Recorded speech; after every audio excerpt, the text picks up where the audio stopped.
Okay, so good afternoon, everyone. We are going to start with dihybrid ratio. So, but before that, let me explain you briefly what we had done earlier. So, in the earlier class, we had looked at the Mendel's monohybrid crosses. That means taking the homozygous dominant and homozygous recessive allele and then checking the genotype and phenotype ratios in the F2 generation. And we found that the genotype ratio and the phenotype ratio remains constant whether we take whatever type of characteristics, not the whatever type of individuals. That means both of them, they have to be homozygous in the monohybrid crosses. And the final output that we check is in the F2 generation, and the phenotypic ratio was always 3:1, and the genotypic ratio, it was always 1:2:1. So depending on this, so now something similar we do in dihybrid cross as well. That is, instead of taking one character at a time, like let's say in monohybrid cross, we were only looking at one character. That means either the seed shape or the seed color or the flower color or the height of the plant and so on. Only one characteristic at a time. That's what monohybrid cross was. Now in dihybrid cross or dihybrid like the crossing type, in this we take two different characteristics. What does that mean is, I'll go back here and I will explain you there. So for example, two crosses, let's say I'm taking seed shape as one of my character to study, and let's say I'm taking flower color as the second character to study. Seed shape can be round or wrinkled. Similarly, flower color can be purple or white. So the possible combination that I get from these two character is round seed, purple flower, round seed, white flower, then wrinkled seed, purple flower, and wrinkled seed, white flower. So these are the four possible combinations that I get from these particular study of dihybrid cross with these two traits, that is seed shape and flower color. Similarly, if you take for example seed color and let's say a plant size, right? So we can have yellow seeds with tall plant, or yellow seeds with a short plant, or we can also have green seeds with tall plant and green seeds with dwarf plant. So these are again the four possible combinations that we get in the particular dihybrid cross, right?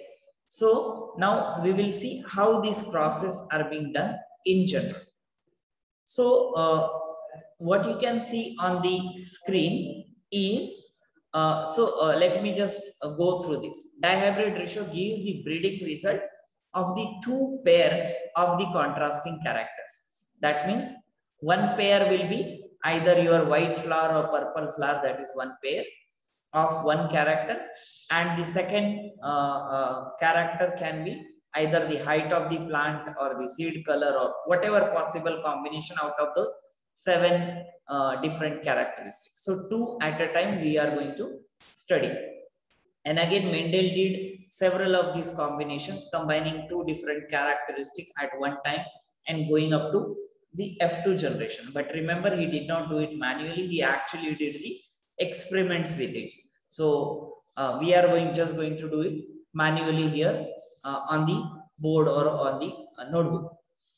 So in case of monohybrid ratio, it was homozygous dominant and homozygous recessive parent. Like if you look here, homozygous dominant and homozygous recessive. Even in the other examples, this is homozygous dominant, capital T, and small t, that is homozygous recessive. In all of these cases, we have always taken homozygous dominant and homozygous recessive to cross it. Now, why it was the case? Because you remember the pure breeds they were taken. Pure breeds means both the alleles will be homozygous or both the alleles will be same for particular character. Character, for example, round seed, it will be both round allele, it will be both wrinkled allele, so that will be smaller. So for this individual, this is homozygous, both allele are same. For this individual, it is also homozygous and both alleles are same. Just the expression, that is phenotype, is rounded and wrinkled, that is different. So this was the case with monohybrid. In dihybrid also we do the same. That is, we take homozygous, but for both the character. Instead of one character, we take homozygous for both the character, and we take homozygous but recessive for both the character. This is homozygous dominant for both the character. This is homozygous recessive for both the character. That is why capital R, capital Y, capital R, this is the round, and capital Y, and in homozygous recessive, what we have is small r, and small y, smaller. So both the alleles, they are recessive. Here, both the alleles, they are dominant. So homozygous dominant crossed with homozygous recessive individual, like we do in the monohybrid cross. Okay, now from here the process might get little complicated, so I will shift to board and then I will explain some things there, and then we'll come back to the slide again. So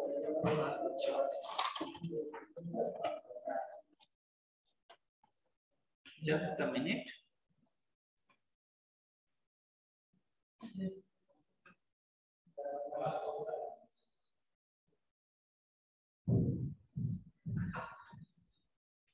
Okay, so let's say we are taking this round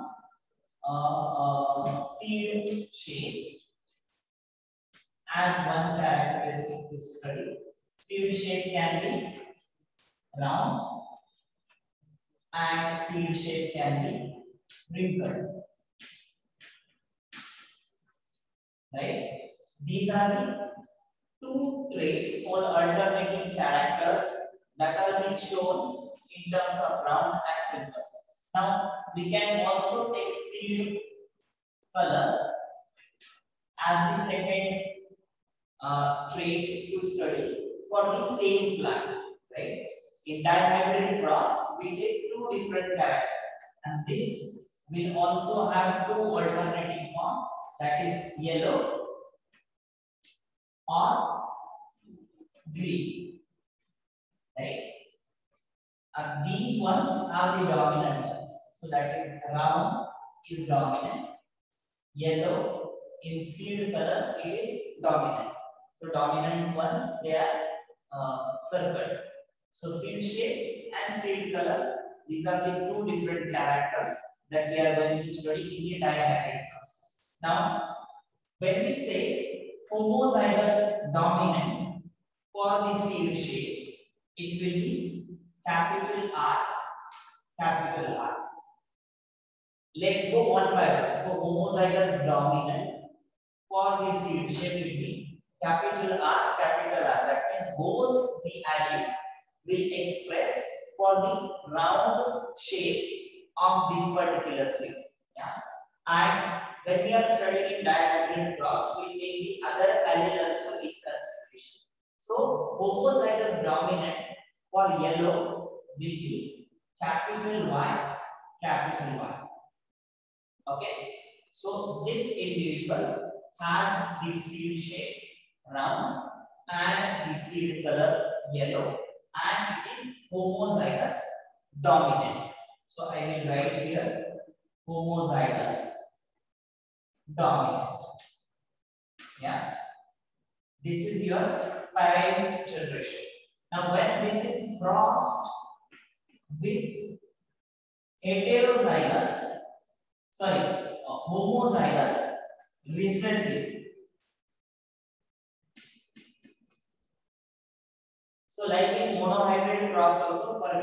this now. In monohybrid, we cross homozygous dominant with homozygous recessive. Dihybrid also we do the same, but just with two different characters. So these were the dominant homozygous characteristics. So in case of homozygous recessive, it will be wrinkled seed, both alleles. So instead of capital R, it will be small r. That is recessive character, wrinkled seed for the seed shape. And the recessive character, homozygous recessive character for the seed color will be both alleles in green. So that means small y. So that is small y. Okay. Is this part clear to everyone? Until here, how we are calculating the alleles in terms of the homozygous dominant and homozygous recessive for both the alleles or both the individuals in parent generation.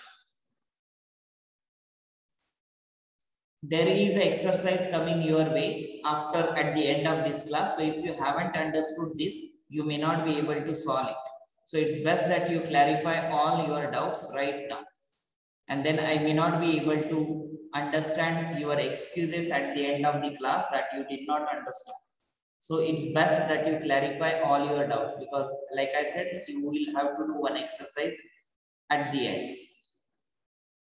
Okay, so I assume everyone has clarity in terms of what they are supposed to do. Yeah. So this is our parent generation, that when they will produce gamete, their gametes will be one of the allele from this will go forward and one of the allele from this will go forward, right? So that means it can only have a possibility of gamete, that is capital R and capital Y. This is the gamete that it will form. Same here, out of these two, one gamete has to go forward in the gametes, but both are same. So all the gametes which will be formed by this individual will be same, that is small r and small y. Right? So these are the gametes which are formed from the parent generation. So that is we get. Next is F1 generation. So in F1 generation, we cross these two. They will be combined and they will form your capital R, small r, and capital Y and small y. And this particular individual is heterozygous for both the traits, right? Heterozygous for both the traits. That means alleles for individual characters for this individual is different alleles. So let's say for seed shape, both alleles are different. For seed color, both alleles are different. So that's why it is heterozygous dominant individual. The homozygous dominant, homozygous recessive, heterozygous dominant. Now, when this individual for F2 generation, that is next generation when we want to get, when this individual will produce gamete, it will again separate its alleles, that is capital R can go with capital Y, capital R can go with small y. So the possibility of alleles with this individual is capital R. So one from seed shape and one from seed color. That is the allelic separation. That is capital R and capital Y. So I am taking these two first, right? So let's keep this and let's choose this one. So that is next gamete will be capital R, small r, right? Now possibility of these is over. So it will start with small r, capital Y, small r, capital Y, and small r, small y, small r, small y, right?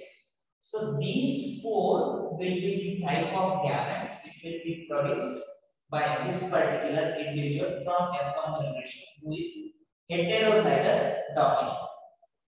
Again, would you have any questions here?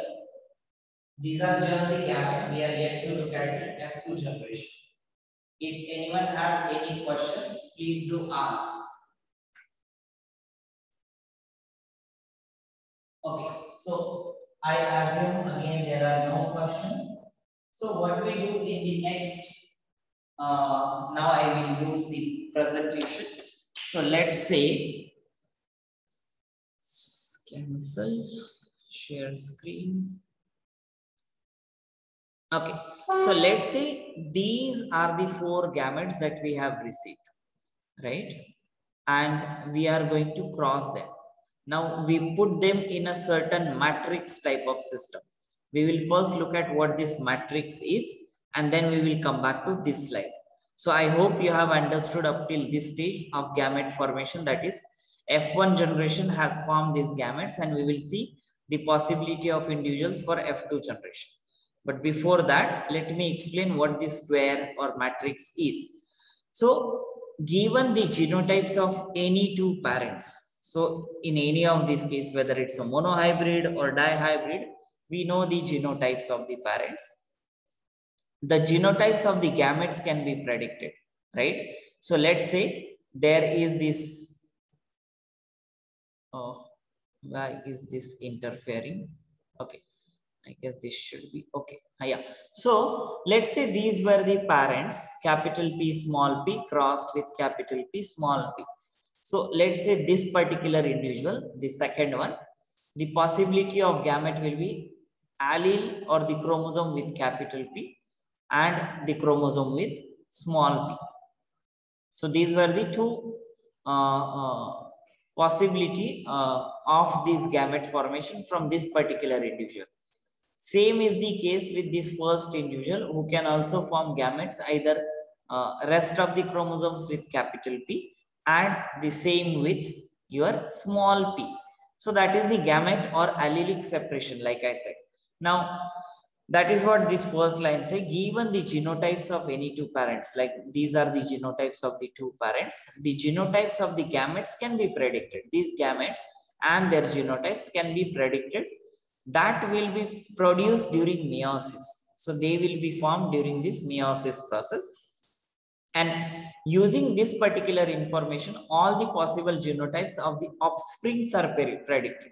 So based on these combinations or permutations and combinations, these 4 offsprings, like we had seen in case of monohybrid cross, they can be predicted easily. So this Punnett square is a convenient method for calculating the expected genotype and the phenotype ratios. So based on this possibility or combinations, we can calculate what is the genotype, what is the phenotype of each individual, and ultimately the whole ratio from a cross. And this was invented by the Reginald Punnett, and that is why it is called as Punnett square. Now, Punnett square is a matrix in which all the possible gametes they are produced, which are produced by one parent, are listed along one axis. That is, let's say this parent, second parent, the gametes are listed on this x-axis, and the other parent, the gametes are listed on y-axis, that is vertical axis here. So these possible gametes produced by one parent, they are listed along one axis, and the gametes from the other parent, they are listed on the other axis. And each possible combination of the gametes is listed in the interaction of each row and column. So for example, this gamete from this individual will interact with this gamete from this parent, and it will form capital P, capital P. This gamete will come here, and this gamete on top of that row will come here. So capital P, small p. Same here, this row will carry capital P, this column will carry small p. So capital P, small p, and in the last column, sorry, last box, you have both the small p letter. So that way the possibility of combination of each square by the junction or intersection of the row and column can be calculated, and that way Punnett square can also be used to calculate the frequency of offspring. So if it is only one and these are two, the chances of having these two is always higher than these ones individually, right? At least in this particular type of cross. So that way the frequency can be predicted. And that this is what a Punnett square is. Now, coming back to this slide. This is also a Punnett square, just with a different set of gametes. Now, if you look in the diagram very carefully, the first square or first box has the gamete coming from this parent and also from this gamete. That is, this gamete will fuse with this gamete, will come here. That is capital R, capital Y, capital Y, right? So we don't write capital RY and capital RY separately, because RR has to be put together because they are corresponding to the round shape of the seed, and both alleles we write together. Same, Y is for the seed color, so we write yellow color of the seed, homozygous dominant, for this particular individual. Now, the next possible combination is this row and second column, first row and second column. So there is small r, capital Y. So we have capital R from here and small r from here. So that is heterozygous dominant individual for round color, and both capital Y, that is again from here and here. So that is yellow color of the seed. Third row, first row, third column. First row and third column, again capital R, small capital Y and small r. This is the possibility of the phenotype here is round color, round shape of the seed and yellow color of the seed. Okay, let me take a pause. How many of you have understood this part? If you haven't, please say so. Sir, can you repeat it once more? Okay. What about others?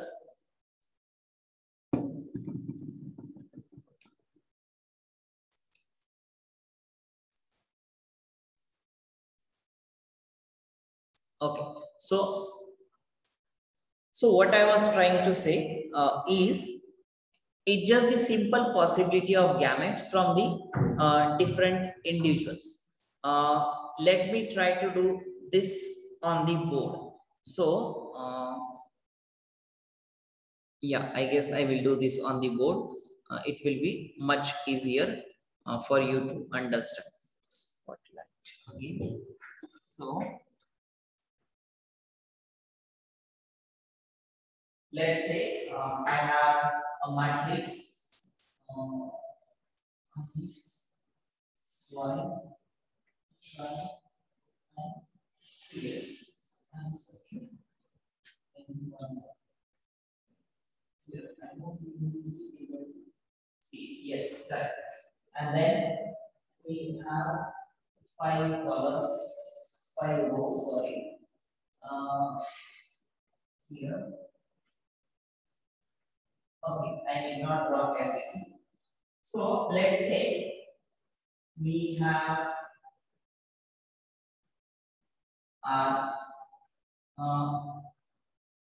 capital R, capital Y. Then I take this first, small r, capital Y. Then we have capital R, small y, and small r, small r. Same may be the sequence on this side.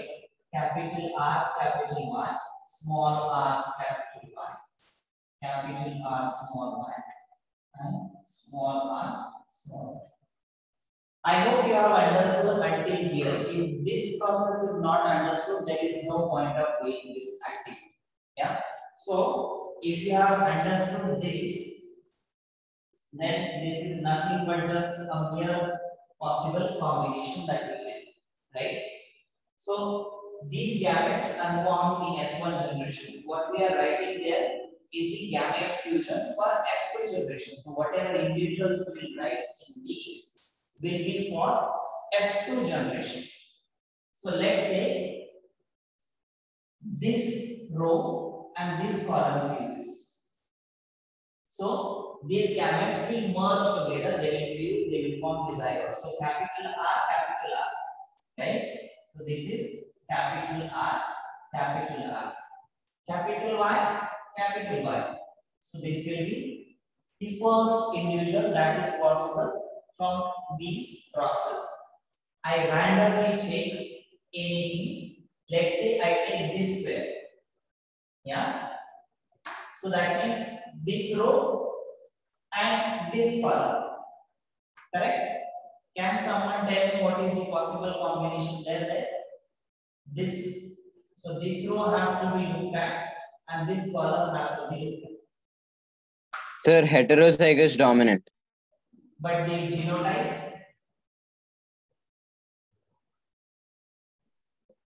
RRYY. I mean, capital R, small r, capital Y, small y. Correct. So that way we keep on doing. Let's say I take this one, last one. That means this row and this gamete from this column. So that is capital R, small r, and capital Y, small y.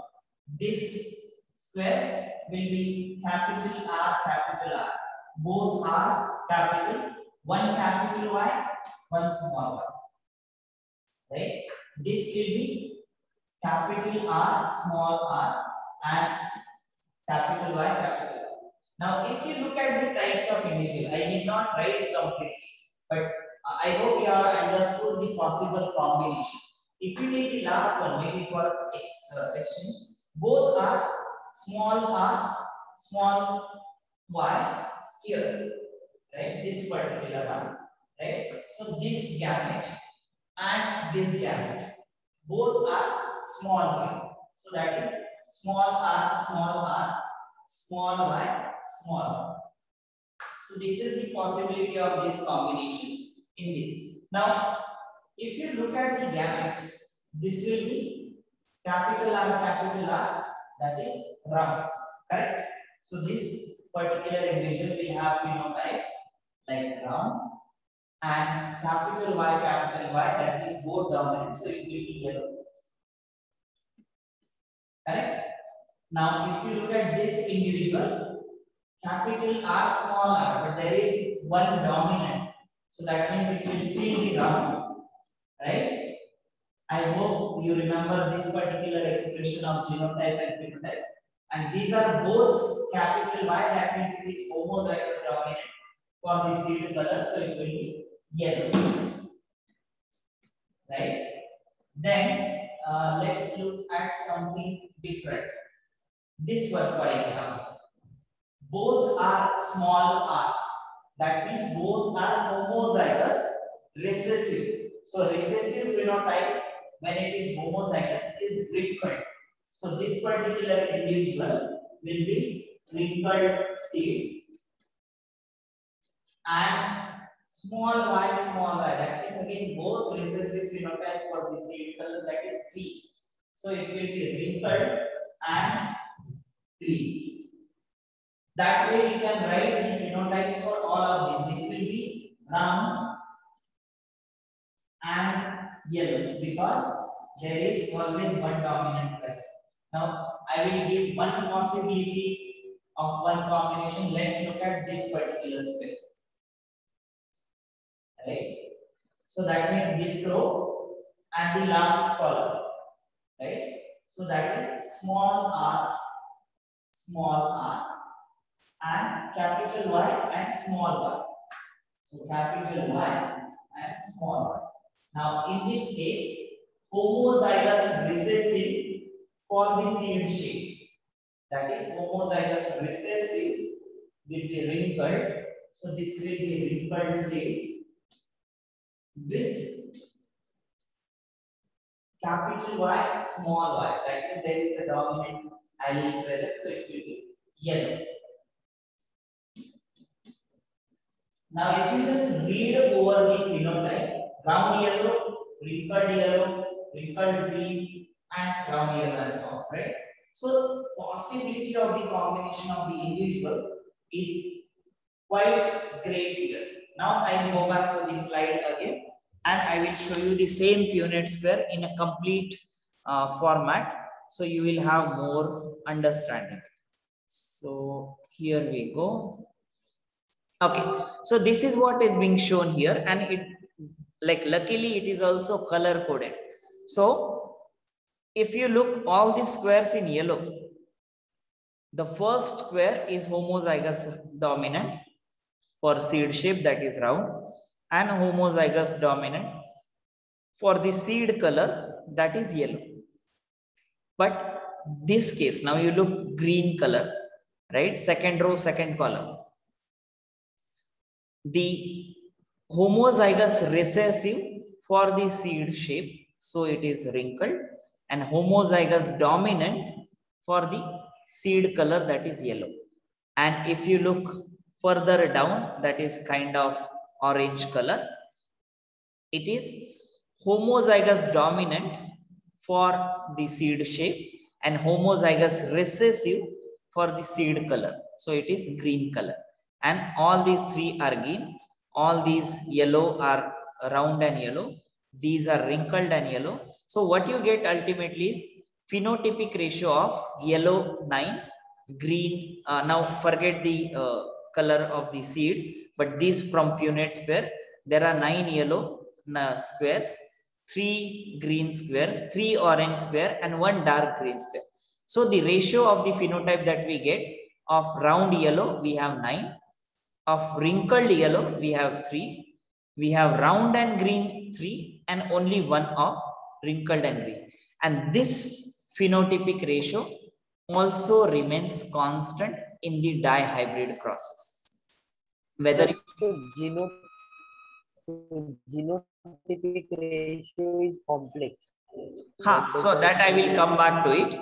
So phenotypic ratio always remains constant in the dihybrid ratio. Like again, I will go back here, right? Monohybrid crosses, phenotypic ratio was very simple, 3:1, and genotypic ratio was 1:2:1, because the possibility of individuals and the possibility of allelic expression or the genotype was small. The number was small. In this case, the number is quite huge. And now if you look within all round and yellow, let's look at all round and yellow. Okay. This is round and yellow, capital R, capital R, capital Y, capital Y. Now you look next round and yellow. This becomes heterozygous dominant. This is homozygous dominant for round. Forget about capital Y in both the cases. If we just look at the R character, that is the seed shape character, this is homozygous dominant, this is heterozygous dominant. Again, homozygous dominant here for capital R, heterozygous dominant for capital R, small r. So that means to calculate this possibility of the combination of the genotype will be, because they are all different. Look here, YY are same, but R is different. Even if RR are same here, first and third case, but the Y are different here then, right? So that way, if you look at the genotype, you might get probably 1:2, 2:2, 1:2, 2:2, and then you have to write probably all 16 possible genotypes. Are you getting what I'm saying? Yeah. So because of that possibility of the genotype, it becomes very complicated to write the genotype in the dihybrid ratio. And that is why we only write the phenotype ratio, that is a constant 9:3:3:1. 1 is usually the recessive, that is homozygous recessive type. Yeah. And the rest all are homozygous as well as heterozygous dominant type, mixture of it. Is this part clear to everyone? Now, If you have clarity, say yes. If you don't have clarity, say no. Say something at least, people. Yes. Okay. So that's clear for Shantanu. What about others? Aryan, Yes, sir, it's clear. Tanisha,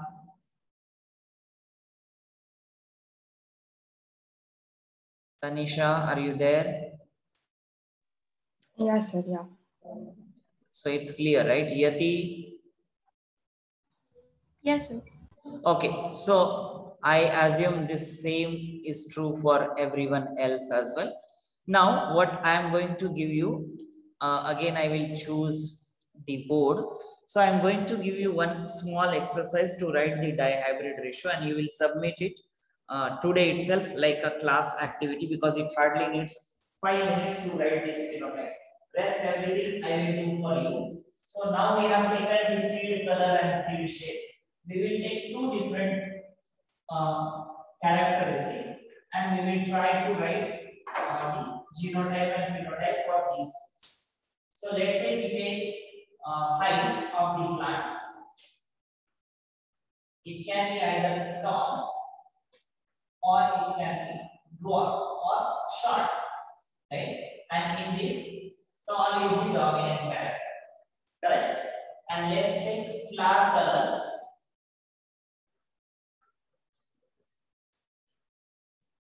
That will be either purple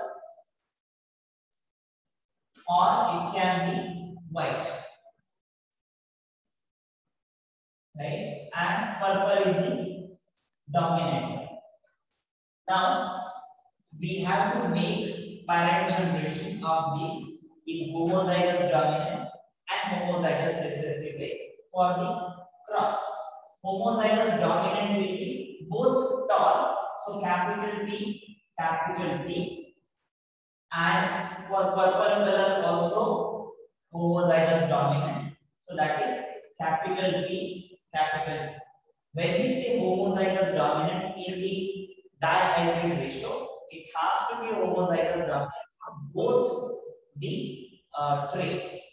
And when we say homozygous recessive, that means it has to be homozygous recessive for flower color as well as for the height. So that means small t, homozygous recessive for the plant height, and for flower color it will be small p, small, right? I hope this part is clear. Gametes that they will form will be constant. All the possible cases, that will be either capital T and capital capital T and capital P, and small t and small p. These will be the gametes that they can form. There will be 4 gametes, but because they are all same, we need not write 4 times. This is the case here. So in F1 generation, the individuals that we get after crossing these will be capital T, small t, and capital P, small, right? All the individuals that we get in F1 generation, they will all have this phenomenon. This will form the gamete for F2 generation. That is again this with this with second allele, that way we will write. So capital T,